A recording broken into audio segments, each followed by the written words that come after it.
السلام علیکم عزیز طلباء،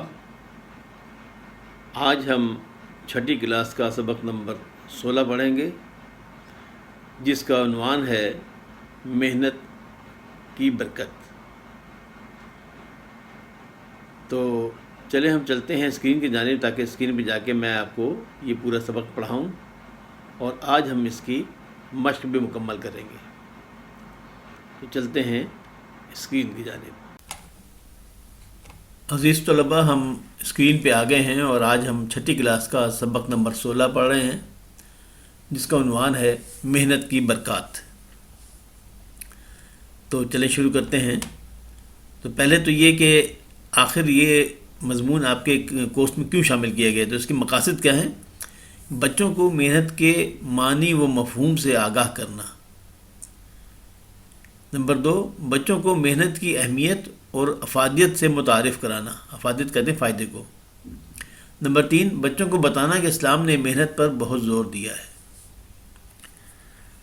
اچھا جی، اس کے جو مشکل الفاظ اس میں ہیں، جو اہم الفاظ ہیں، وہ ہیں چنگل، کاہلی، آسائش، آر، نہال، پائیداری، پیوند، پہلو تہی۔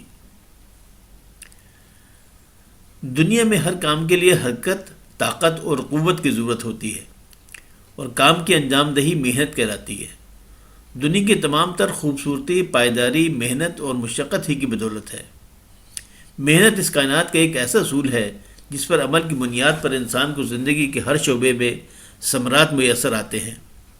خود خالق کائنات نے بھی بڑے واضح الفاظ میں فرما دیا ہے کہ انسان کو وہی کچھ ملے گا جس کے لیے وہ محنت کرے گا۔ گویا مذہبی اعتبار سے بھی ایک کاہل، سست اور بے عمل انسان معاشرے کے لیے قابل قبول نہیں۔ اسلامی تعلیمات میں کام کرنے والے کو اللہ کا دوست کہا گیا ہے۔ خود ہمارے نبی صلی اللہ علیہ وآلہ وسلم اپنا ہر کام اپنے ہاتھ سے کرنے میں فخر محسوس کرتے، اپنے جوتے خود گانٹھتے اور پھٹے کپڑوں کو پیوند بھی خود لگایا کرتے تھے۔ مسجد نبوی کی تعمیر میں حضور صلی اللہ علیہ وآلہ وسلم نے صحابہ کرام کے ساتھ مل کر پتھر اٹھائے اور غزوہ خندق کے موقع پر خود بھی خندقیں کھودنے کا کام سر انجام دیا۔ اس سے یہ ثابت ہوتا ہے کہ حضور صلی اللہ علیہ وآلہ وسلم نے ہمارے لیے ایک مثال اور نمونہ دیا کہ کوئی بھی کام خود کرنے میں آر محسوس نہیں کرنی چاہیے۔ پاکستانی ہونے کی حیثیت سے اگر ہم غور کریں تو یہ بات واضح ہوگی کہ تحریک پاکستان میں شامل کئی شخصیات ایسی ہیں جن کی زندگی ہمارے لیے مشعل راہ ہے۔ سر سید احمد خان، قائد اعظم اور علامہ اقبال سمیت دیگر قومی رہنما منہ میں سونے کا چمچ لے کر پیدا نہیں ہوئے تھے۔ انہوں نے حصول تعلیم اور پھر حصول مقصد کے لیے دن رات محنت کی۔ اسی محنت کا نتیجہ ہے کہ انہوں نے نہ صرف اپنا اور اپنے والدین کا نام روشن کیا، بلکہ برصغیر کے مسلمانوں کے لیے ایک الگ وطن کے خواب کو عملی صورت بھی دی۔ اگر یہ لوگ دن رات محنت نہ کرتے تو آج ہم سکھ اور آزادی کا جو سانس دے رہے ہیں وہ کبھی ممکن نہ ہوتا۔ ہم انگریزوں کی غلامی کے بعد ہندوؤں کی غلامی کے چنگل میں ہمیشہ کے لیے پھنس گئے ہوتے۔ برصغیر پاک و ہند میں اسلام کی تبلیغ و اشاعت کا کام کرنے والے بزرگان دین نے کئی سال حصول علم میں صرف کیے، ہزاروں میل سفر کر کے ہندوستان آئے اور لوگوں کے دلوں کو اللہ تعالیٰ کے دین کی روشنی سے منور کیا۔ ان کے پیش نظر حضور صلی اللہ علیہ وسلم کی ذات گرامی تھی، جنہوں نے مشرکین مکہ کے ہر ظلم کو برداشت کیا اور طائف میں پتھر کھا کر لہو لہان بھی ہوئے۔ یہ لوگ اگر محنت نہ کرتے، ہاتھ پر ہاتھ رکھ کر بیٹھ جاتے، تو آج سارا عالم اسلام کی تعلیمات سے محروم ہوتا۔ انسان کی حیثیت ایک پودے کی سے نہیں کہ ایک ہی جگہ پر کھڑے کھڑے تناور درخت بن جائے گا۔ انسانی زندگی میں نکھار، معیار اور وقت محنت ہی سے آتا ہے، اور کوئی شخص ایسا نہیں جو بغیر محنت و مشقت کے کامیابی اور کامرانی کا دعویٰ کرے۔ دنیا میں جس نے بھی شہرت، عزت اور نام کمایا وہ محنت ہی کا ثمر تھا۔ جس انسان نے محنت کو اپنا شعار بنایا اسی نے مقام و مرتبہ اور عزت پائی۔ کسان کی مثال لے لیں، اگر وہ محنت کرنا چھوڑ دے، کھیتی باڑی نہ کرے، تو خوراک کا بندوبست کیوں کر ممکن ہوگا؟ آج کا انسان اپنی زندگی میں جن آسائشات اور سہولتوں کے مزے لوٹ رہا ہے، وہ سائنسی ایجادات کی بدولت ہیں، اور سائنسی ایجادات انسان کی محنت ہی کا ثمر ہیں۔ جن افراد اور اقوام نے محنت کی وہ دنیا کی ترقی یافتہ قوموں کی صف میں شامل ہو گئیں۔ جنہوں نے محنت و مشقت سے پہلو تہی کی انہیں معاشرے اور دنیا میں کچھ بھی حاصل نہ ہو سکا۔ ایک طالب علم اگر سارا سال کچھ نہ پڑھے، وقت ضائع کرے اور پڑھائی کے لیے محنت نہ کرے تو سال کے آخر میں ناکامی کے سوا اس کا کیا نتیجہ نکل سکتا ہے؟ اس کے مقابلے میں جو طالب علم سارا سال محنت کرتا رہتا ہے، کامیابی اس کے قدم چومتی ہے۔ دنیا میں کامیابی اور کامرانی، عزت، نام اور شہرت کے لیے ہمیں سخت محنت اور مشقت کرنی چاہیے۔ ہمارے قومی رہنما قائد اعظم رحمۃ اللہ علیہ نے بھی کام اور صرف کام کی ہی نصیحت کی تھی۔ گویا پاکستانی قوم کو انہوں نے کامیابی کا کلیہ بتایا تھا کہ اگر ہمیں دنیا میں مضبوط اور طاقتور قوم بننا ہے تو پھر محنت اور مشقت کو اپنا شعار بنانا ہوگا۔ محنت ہی کی وجہ سے انسان میں ہمت، حوصلہ اور اعتماد کی قوت پیدا ہوتی ہے جو آگے چل کر کامیابی اور کامرانی کا پیش خیمہ بنتی ہے۔ معاشرے میں ہماری حیثیت اور مقام کوئی بھی ہو، ہر سطح پر محنت اور مشقت کو اپنی عادت بنانا چاہیے تاکہ انفرادی اور اجتماعی سطح پر ترقی کر سکے۔ مولانا الطاف حسین حالی نے کیا خوب کہا ہے کہ مشقت کی ذلت جنہوں نے اٹھائی، جہاں میں ملی ان کو آخر بڑائی، کسی نے بغیر اس کے ہرگز نہ پائی، فضیلت نہ عزت نہ فرما روائی، نہال اس گلستہ میں جتنے بڑھے ہیں ہمیشہ وہ نیچے سے اوپر چڑھے۔ تو جناب ہم اس کی جو ہم نے سبق آپ کو پڑھ کے سنایا، اب ہم اس کی مشق کریں گے۔ سوالات کے مختصر جواب دیں۔ الف، دنیا میں ہر کام کے لیے کس چیز کی ضرورت ہوتی ہے؟ تو اس کا جواب ہے کہ دنیا میں ہر کام کے لیے حرکت، طاقت اور قوت کی ضرورت ہوتی ہے۔ اس کا جز بے ہے کہ کام کی انجام دہی کیا کہلاتی ہے؟ اس کا جواب ہے کام کی انجام دہی محنت کہلاتی ہے۔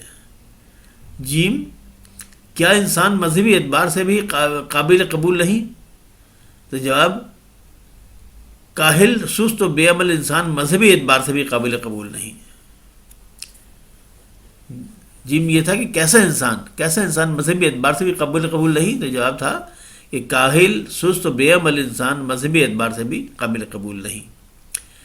جز دال ہے کہ اسلامی تعلیمات کی روشنی میں کام کرنے والے کو کیا کہا گیا ہے؟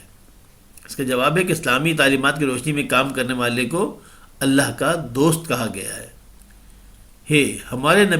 ہمارے پیارے نبی صلی اللہ علیہ وآلہ وسلم اپنے کون سے کام اپنے ہاتھ سے کرتے تھے؟ تو جواب ہے کہ ہمارے پیارے نبی صلی اللہ علیہ وآلہ وسلم اپنا ہر کام خود اپنے ہاتھ سے کرنے میں فخر محسوس کرتے تھے۔ اپنے جوتے خود گانٹتے اور اپنے کپڑوں کو خود پیوند بھی خود لگا لیا کرتے۔ مسجد نبی کی تعمیر میں آپ نے صحابہ کرام کے ساتھ مل کر پتھر اٹھائے اور غزوہ خندق کے موقع پر خندقیں کھودنے میں بھی حصہ لیا۔ واؤ، ہمارے لیے کن کی زندگی مشعل راہ ہے؟ تو جواب ہے کہ ہم پیارے نبی حضرت محمد صلی اللہ علیہ وآلہ وسلم کی زندگی ہمارے لیے مشعل راہ ہے۔ انسانی زندگی میں نکھار کیسے آتا ہے؟ اس کا جواب ہے انسانی زندگی میں نکھار معیار اور وقار محنت سے آتا ہے۔ اب ہے کہ اعراب کی مدد سے مدد ذیل کے تلفظ واضح کریں۔ چنگل، ثمرات، مشقت، ذلت، مکہ۔ تو یہ ہم نے آپ کے لیے اعراب لگا دیے، سارے یاد کر لیجئے۔ سوال نمبر 3، مندرجہ ذیل الفاظ و مرکبات کے معنی لغت سے تلاش کر کے لکھیں۔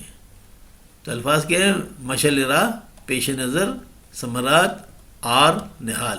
تو یہ آپ کے لیے یہاں اس کی وہ معنی لکھ دی ہے کہ مشعل راہ کہتے ہیں قابل تقلید، رہبر یا رہنما۔ پیش نظر کہتے ہیں قابل حصول، ذہن میں رکھنا، یعنی ذہن میں کوئی بھی چیز رکھی جائے اس کو مطلب قابل حصول کو بھی پیش نظر کہتے ہیں۔ ثمرات، فوائد، آر، برا نہ سمجھنا، نہال، خوش ہونا۔ سوال نمبر 4، درج ذیل الفاظ کو جملوں میں اس طرح استعمال کریں کہ ان کی تذکیر و تانیث واضح ہو جائے۔ کاہل، تبلیغ، شہرت، مثال، کائنات۔ اب ان الفاظ کو ہم نے استعمال کرنا ہے۔ تو کاہل ہے، کاہل آدمی کوئی کام وقت پر نہیں کرتا۔ تو چونکہ کاہل جو ہے یہ مذکر ہے. تبلیغ مؤنث ہے اور اس کا جملہ ہے اچھے کام کی تبلیغ ہونی چاہیے. شہرت جو ہے یہ مؤنث ہے اور اس کے لیے جو فقرہ بنایا ہم نے کہ اچھی شہرت معاشرے میں عزت کا باعث ہوتی ہے. ٹھیک ہے جی. کائنات اللہ کی کائنات بہت وسیع ہے، یہ بھی مؤنث ہے.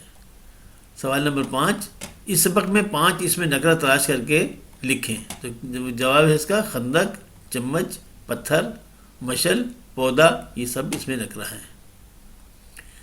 سوال نمبر 6، ہمیں تحریک پاکستان میں شامل شخصیات کی زندگی سے کیا سبق ملتا ہے؟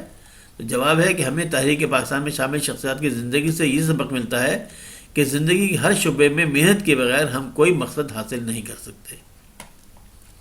سوال نمبر 7، بزرگان دین نے اپنی زندگی کس طرح بسر کی؟ جواب ہے کہ بزرگان دین نے کئی سال حصول علم میں صرف کیے اور ہزاروں میل کی مسافت طے کر کے ہندوستان آئے اور لوگوں کے دلوں کو اللہ کے دین کی روشنی سے منور کیا.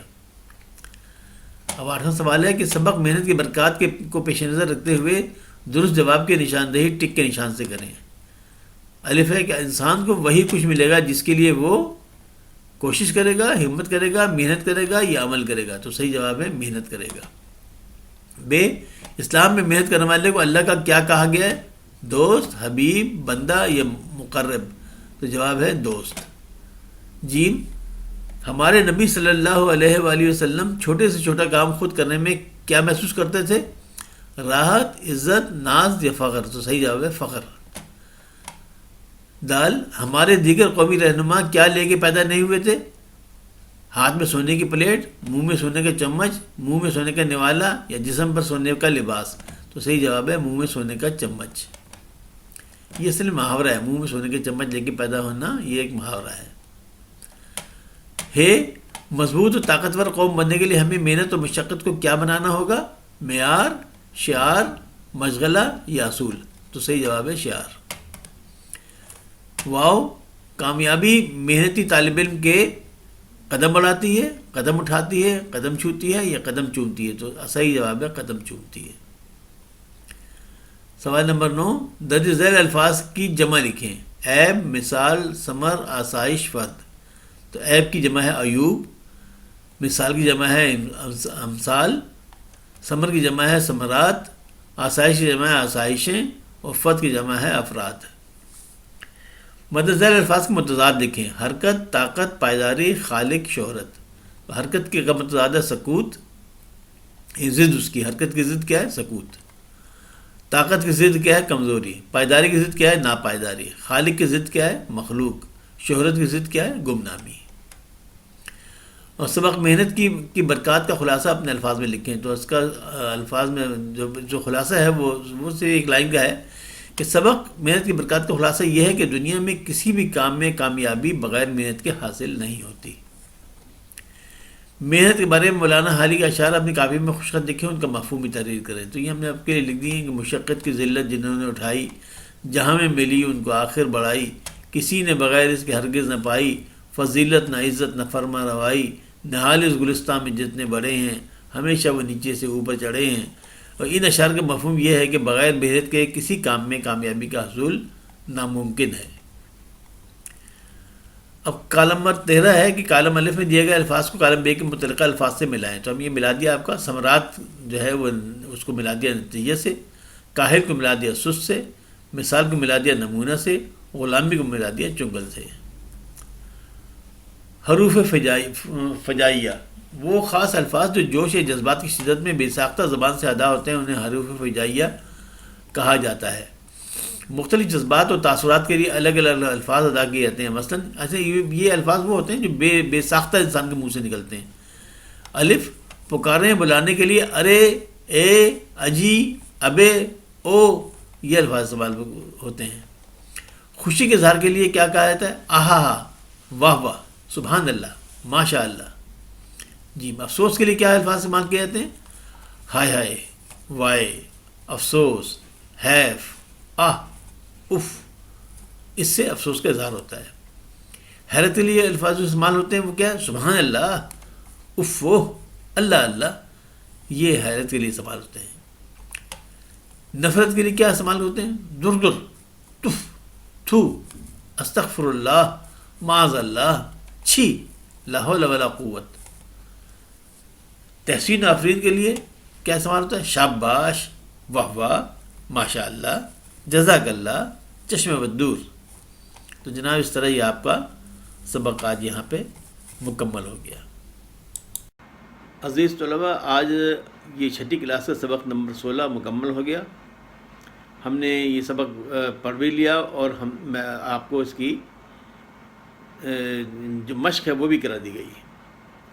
تو اگر آپ چاہتے ہیں کہ آپ کو باقی اسباق کے بھی فوری طور پہ اطلاع ہو تو آپ اس چینل کو سبسکرائب کر لیجئے، بیل کے آئیکن کو دبا کر آل کو سلیکٹ کر لیجئے، اور اپنے دیگر ساتھیوں کو، دوستوں کو جو 5ویں سے لے کر 12ویں کلاس تک کی کلاسز میں پڑھتے ہیں، پنجاب یونیورسٹی بورڈ کے کا کورس جن کے پاس ہے، تو ان سب کو بتائیے کہ یہ ایک فری اردو چینل جو ہے یہ طلباء کی سہولت کے لیے بنایا گیا ہے۔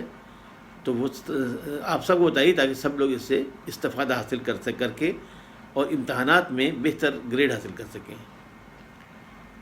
آئندہ اسباق تک کے لیے اجازت چاہتا ہوں۔ اللہ حافظ ناصر، فی امان اللہ۔